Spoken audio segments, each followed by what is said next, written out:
Welcome to Adeline Redesign. This is part 2 of a series on flipping furniture assembly line style. I've cleaned all the furniture, and the next thing I'll be doing is making repairs to where there's water damage. So you see here I'm adding tape to my putty knife. This is to protect it from the Bondo. After I use the Bondo, I'll just peel the tape right off. It's much easier than cleaning the putty knife each time. Now, the way I mix Bondo is a little different than the way other folks do. Their way is fine. I prefer mine. I start by putting a substantial amount onto a plate, the amount that I think that I'll need for a great deal of the project. In this case, it's going to be for the top of this table.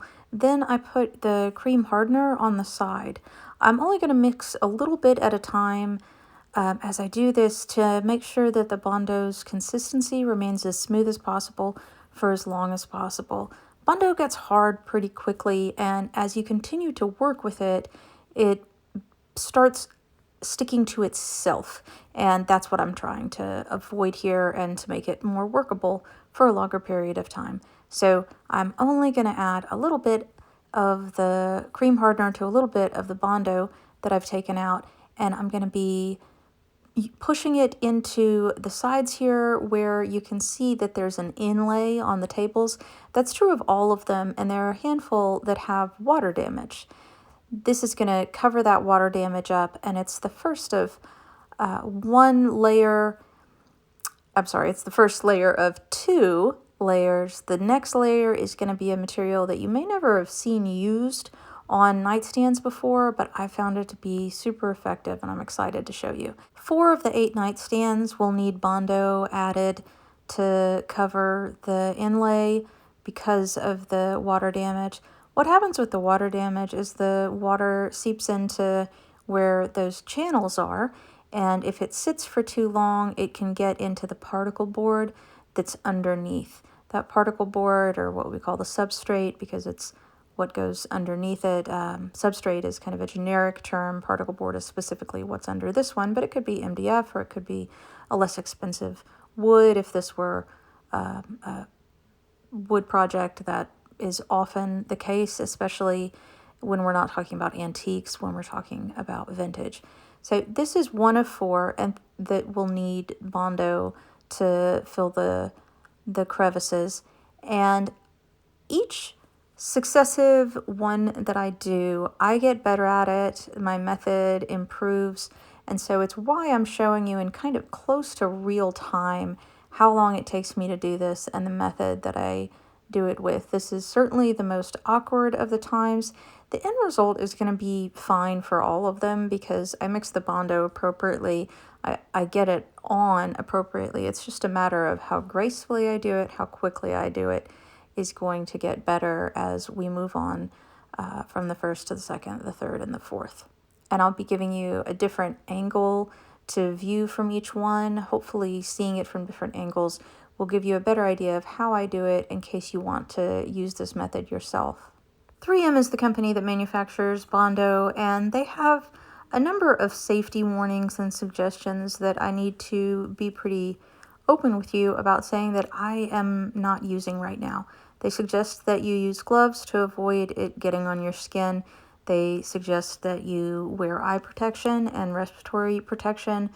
It has vapors known to cause damage to organs. If you get it on your skin, you're to wash it immediately with soap and water, remove any clothing that has gotten on it, and if you have any kind of symptoms, get medical attention.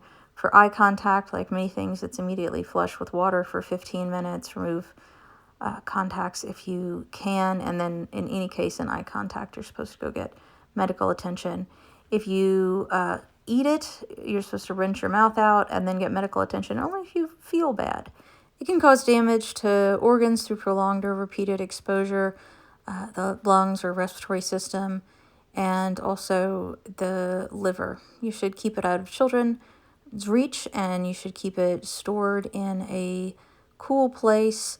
Use where well ventilated, store locked up. They recommend that if you do not have proper ventilation, then you should use respiratory protection equipment. Now you can see here that I'm on the third table and my method has improved, my speed has improved. I'm still getting into the crevices or the channel that goes around the table just like I wanted to, and here I am putting another layer of tape on because I took off the last one, and I finally do put on the protective equipment suggested here of gloves. The recommendation for application of Bondo by 3M is when mixing to mix to a uniform color on a clean, non-porous surface. That non-porous surface recommendation, you're going to see a lot of furniture flippers go against. They're going to use it on cardboard is a very common thing for them to use to mix it with.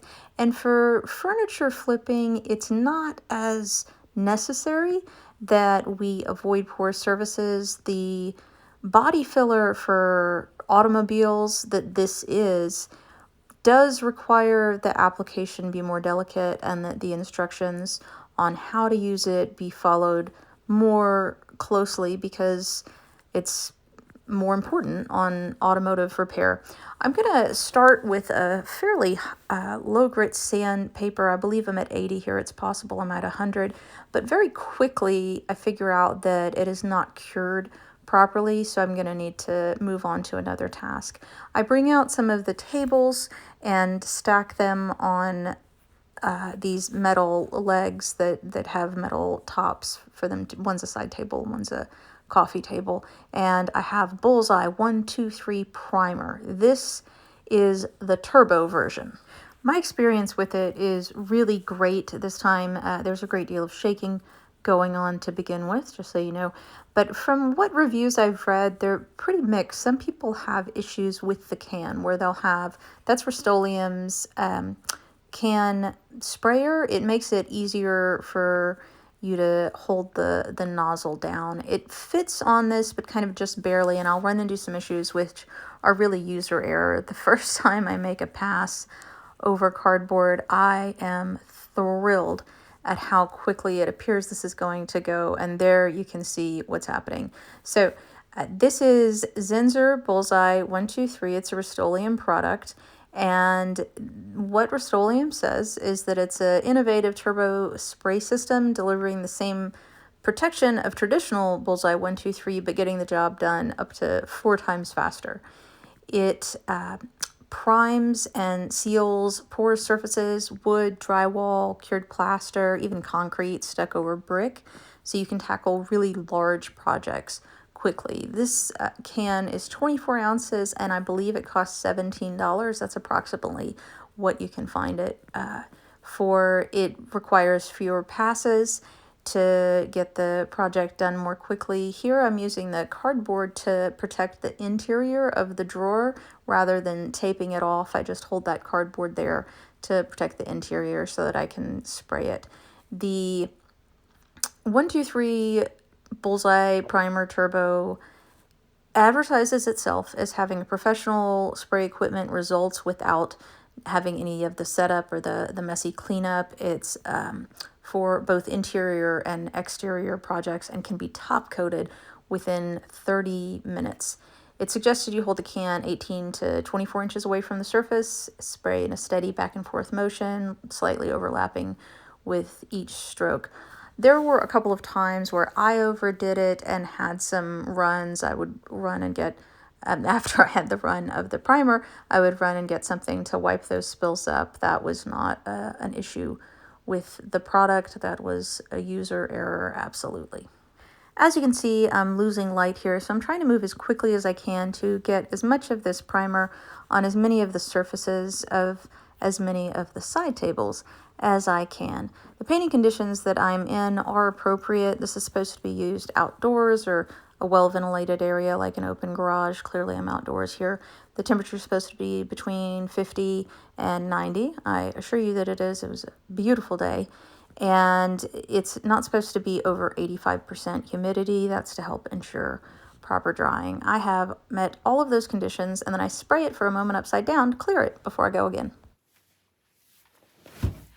I just wanted to insert myself into my video for a moment here to ask that you click on like, or if you want to send me $1 via Venmo, at Adeline Redesign, you're welcome to do that. I really love being able to experiment, and what I learn best, I learn by teaching. So this has been really great for me, and I've enjoyed my first couple months on YouTube. If you would like to see me continue, I would like to be able to continue. So interacting with the channel or sending me $1, it's a way to do that. I am super excited about what I have coming up in one of the next videos. It's about how to repair damaged laminate in a way that you've probably never seen before. Doing my own commercial breaks in an effort to get crowdfunded rather than have to have sponsorship or YouTube advertising has been amusing and feels a bit silly to me, but I'm going to try it and maybe it'll work. If it doesn't, that's okay. I can go to YouTube advertising or seek sponsorship eventually. The Bondo at this point has cured and hardened well enough that it's pretty easy to sand. I'm going to use 80 grit, 100 grit, and I believe I'll be going up to 220 grit. 2 of these nightstands are going to be painted black and 2 will be painted white. All 4 of them will have a second coat of a different material that I have hinted at as something you've probably never seen on furniture before that is really quite interesting. I am genuinely thrilled to be able to share this technique that I learned about a year ago. I've been testing heavily the furniture that I've created using it, and so I feel confident enough at this point to share the method with you, which is coming up in another video. As the light begins to diminish, I decide that it's in the furniture's best interest to get some primer on top of it. And also recognizing the method that I'm going to use to cover part of it, I don't think it's that essential that I sand down the Bondo perfectly well.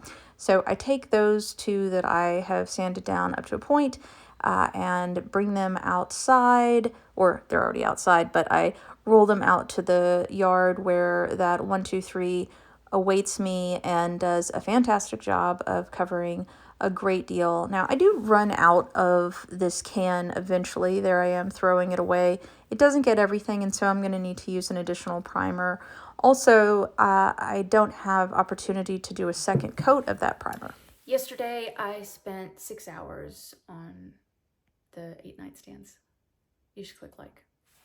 In the 3rd installment of the assembly line fashion furniture flipping, I'm going to be using specifically on the tops different kinds of primer, either 1 or 2 coats, different kinds of paint. There are 3 that I'm going to be experimenting with, and different sanding or unsanded methods so that I can get an idea of how much effort I need to put into each of these to get a good product. I hope to see you there.